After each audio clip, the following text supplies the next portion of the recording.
Okay. So an amazing substance has been found to be perhaps the most useful and beneficial substance for the body. 2 hydrogens and 1 oxygen. If you passed your science class and learned anything, then you know I'm talking about water, H2O. So now we've all heard the phrase, drink more water, whether that's from your coaches or your family members, or hey, maybe even your friend while he saw you like scarfing down wings on like happy hour. Whatever the case may be, we've all heard it. But do we actually know the beneficial things that come out of water? So today I'd like to outline the benefits and how drinking water helps people live a healthier lifestyle.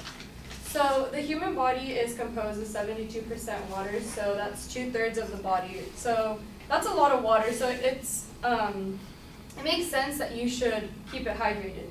It's also very necessary for the digestive system because the water helps out flush the system and makes it easier to digest food.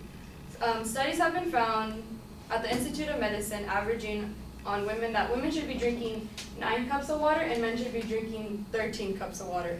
Now I know that's like crazy, like thinking like 13 cups of water for guys, but that's because guys burn water faster, aka because they sweat a lot, so it's just more common that they need to be drinking more water than women. Water plays a huge role in exercising. I can personally relate to this because when I was in high school, I played 3 sports, volleyball, track, and lacrosse. And out of all the things that I learned from my sports is that I hated conditioning. There's a week that we have for sports, if you guys know, it's called Hell Week. And that is like the most horrible week that you could possibly go through in your sport. For volleyball, it was like, I played volleyball most of my high school, so we would do Hell Week in the summer, like 2 weeks prior to our preseason, and we would do suicide lines. So if you don't know what suicide lines are, it was basically running from point A to point B, back and forth, and he would make us get it under like 30 seconds, and if we didn't, then we'd have to keep running again and again and again. So us girls not exercising in the summer, we had to run a lot, like a lot. And there was one day where we were running, and he only gave us 3 water breaks for the 2-hour practice that we had, which I didn't think was okay because our gym was horrible. It never had AC, so it was really hot in there. And one of my teammates actually ended up fainting, so we had to send her to the hospital. And after that day, we all like realized, and our coach had a better visual, that water is very necessary for sports because you're exercising, you're sweating so much, and you're putting so much effort that water does come into play. For track, I did throw up a couple times when we have to run. I know that sounds gross saying it, but I would throw up because we would have to sprint a lap in less than 2 minutes. And if you didn't, then you'd have to keep running. So we'd have to do basically a mile under in, if I can do the math, 4 times 2, that's 8. 8 minutes, and if we didn't, then we would have to keep running and running again. So a lot of girls or guys would throw up and I sometimes blamed it on the school lunch because the school lunch is kind of gross, and I think I blamed it on that.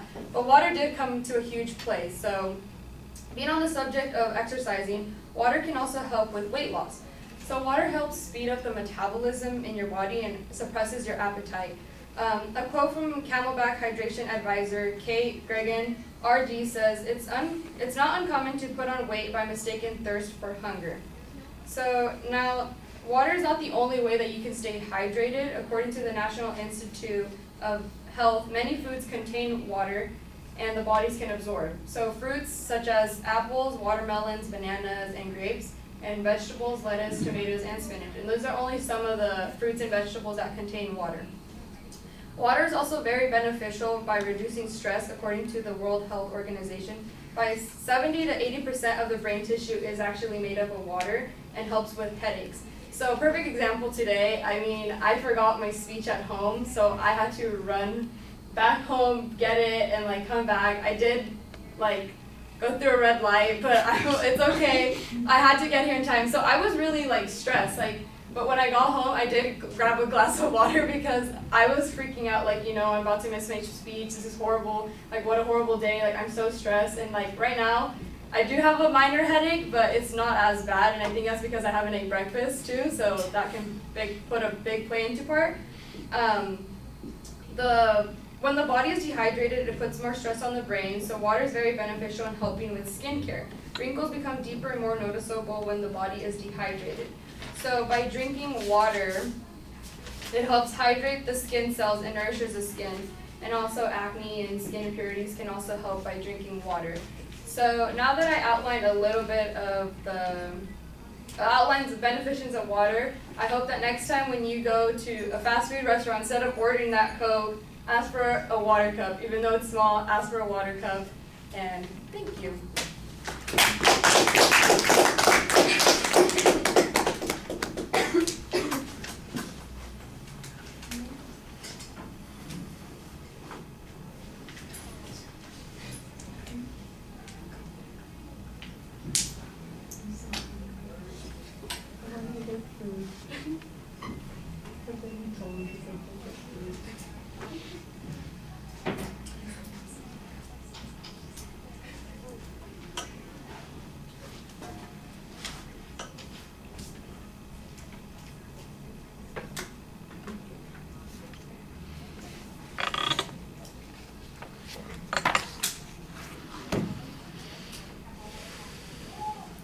All right, Tiffany, what did you think?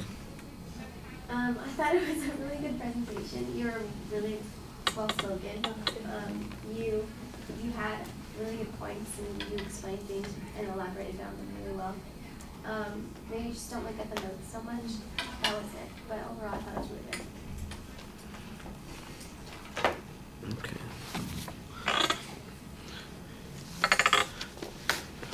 I like the little bit of suspense you had at the beginning in your attention step, and you've got lots of good energy to begin the presentation, so it makes us much more likely to listen to you and be, enthusiastic about that. You identify what your topic is for the most part.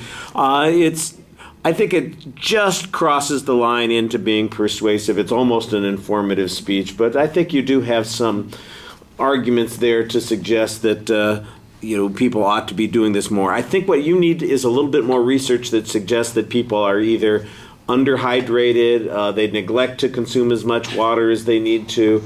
In other words, you've got to give us a need issue on this. You've got good examples of personal things where water might be necessary, but you know what? I don't think anybody in here is doing Hell Week for their track season, and as a result, they probably are going to have a harder time identifying with that. I mean, they understand the concept that you're talking about, and I'm not saying that you shouldn't have included that, but I'm just thinking about, well, what kinds of things are you talking about? When you talked about the stress issue at the end, and you used the example of having to run back and get your notes today, that's the kind of stuff that I think people can relate to. And I thought that that was a good adaptation of the circumstances that happened, and including it in your speech was a good idea. But you needed to have more stuff like that. You needed to have things like that that people could relate to on a daily basis. That when people have breakfast and they go to school or work for the day and they are underhydrated, here's the kind of thing that is likely to happen. They develop headaches, and here's a statistic that suggests that people have, 20% more headaches as a result of lack of hydration or something like that, or that they eat earlier than they need to because they've confused thirst for hunger, and so they snack on things when what they're really doing is they're thirsty. And by the way, we can tell that that's the case because here's in the last 15 years we've had everybody's added 10 pounds or something like that. I mean, I don't know what kind of research it is. I'm just saying you need stuff like that, and you need to kind of relate it to some more everyday experiences. Your experience is good because it helps give you a little bit of credibility in what you're talking about, and it's interesting because you're talking about it firsthand. It makes it easier for you to talk about, but you also have to make it, like I said, we got to have a need issue. We talked about the motivated sequence. So I think you're doing a good job on the attention step. So we've got the examples that you talk about. You kind of make fun of yourself for puking when you're doing Hell Week. You get somebody to relate to that. You've got the little bit of suspense at the beginning. So the attention step's pretty good. The satisfaction step, drinking more water. There ought to be, and a little bit when you're talking about the vegetables and those kinds of things. There's a little bit of that, I think. But the need step is the one that needs the most work, and it should be the thing that's easiest for you to do, especially when it comes to research. You had a little bit of information there. I just think that you needed a little bit more. On the delivery issues, I think I already mentioned. I thought you talked to us almost 95% of the time without looking at your notes. You were very good about doing that, and you relate to us for the most part very directly. I mean, you have to go to your notes occasionally, and when you do, it's very brief for the most part, and then you do kind of grip it in both hands. But for the most part, you are energetic and engaged, and it's like you are talking to us like a person, and that makes it so much easier to listen to people and so much easier for us to believe what you're talking about. I do have one little question. I mean, I'm sorry.